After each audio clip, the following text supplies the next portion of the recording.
নমস্কার বন্ধুরা, আজকের আমার রান্নার মেনুতে ছিল পাবদা সর্ষে পোস্ত।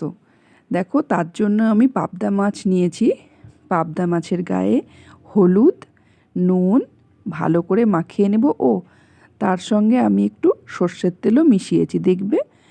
তারপরে এটাকে কিছুক্ষণ আমি রেখে দেবো। দেখো, আরেকটি ছোট পাত্রে আমি কালো সর্ষে আর সাদা সর্ষে এবং একটি কাঁচা লঙ্কা নিয়েছি। সেটিকে ভালো করে আমি বেটে নেব। দেখো, এবার সর্ষের তেলটা দিলাম, এই 2-3 ফোঁটা মতো দেবে। দিয়ে এটিকে ভালো করে মাখাতে হবে, যাতে মাছের গায়ে সুন্দরভাবে নুন, হলুদ আর ওই কাঁচা তেলটা লাগে।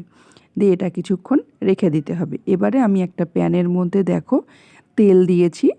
তেলটা বেশ অনেকটা পরিমাণেই দিতে হবে, যেহেতু মাছগুলো খুব পাতলা। আর একটা টিপস হচ্ছে, সর্ষের তেল গরম হয়েছে কিনা কী করে বুঝবে? ওখানে সামান্য পরিমাণ দেখো আমি তেলের ওপরে নুন দিয়েছিলাম। নুনটা যদি ওপরের দিকে উঠে আসে তাহলে ভাববে যে তেল মাছের জন্য একদম রেডি হয়ে গেছে। এবার এক এক করে আমি দেখো মাছগুলো দিলাম। মাছ খুবই পাতলা মাছ, এপিট ওপিট মোটামুটি ভেজে নিতে হবে। খুব কড়া করে আমি কোনো দিনই মাছ ভাজি না। দেখো, এরকমভাবে মাছগুলো প্রতিটা মাছ ভেজে নিলাম। এক এক করে মাছগুলো ভেজে দেখো তুলে রেখেছি। এবার প্যানে আর একটু পরিমাণে আমি তেল দিয়ে এবার আমি কালো জিরে ফোড়ন দিলাম আর 2টো কাঁচা লঙ্কা দিলাম।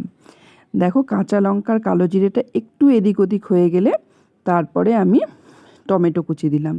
টমেটো কুচিটা দেওয়ার পরে একটু আমি আদা কুচনো দিলাম। মোটামুটি একটা টমেটো আর 1 ইঞ্চি মতো আমি আদা কুচি দিয়েছি। দিয়ে তারপরে আমি নুন দিলাম। নুনটা দেওয়ার পরে আমি এবারে একটু পরিমাণ মতো হলুদ দিলাম। নুনটা তোমরা তোমাদের স্বাদ মতো দেবে, হলুদটা তোমরা তোমাদের প্রয়োজন মতো দেবে। এবার আমি যে সর্ষে 2 রকমের সর্ষেটা নিয়েছিলাম বেটে, সেটাকে আমি ছেঁকে সেই ছাঁকা জলটুকু আমি দিলাম। আমি ছিবড়ে অংশটা ইউজ করি না, তাতে আমার বাড়ির লোকের পেটের গণ্ডগোল হয়। এরপরে আমি দেখো জলটা শুকনো শুকনো হয়ে আসলে আমি মাছগুলো দেব। মাছগুলো দিয়ে জাস্ট আলতো হাতে আমি এপিট ওপিট নাড়াচাড়া করে নেব। নাড়াচাড়া করা হয়ে গেলে এবার আমি তার ওপর দিয়ে পোস্ত বাটা দিয়ে দেব।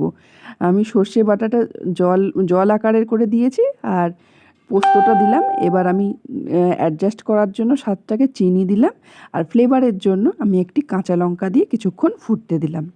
দেখো, ফোটানো হয়ে গেছে, তেল ওপরের দিকে ভেসে উঠেছে।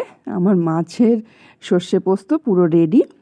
এবারে আমি সার্ভ করার জন্য রেডি করে ফেলেছি। দেখো আমার রান্নাটা কেমন হয়েছে। আমি আজকে এইভাবে পাবদা সর্ষে পোস্ত করেছিলাম। তোমরাও এরকম করে খেও।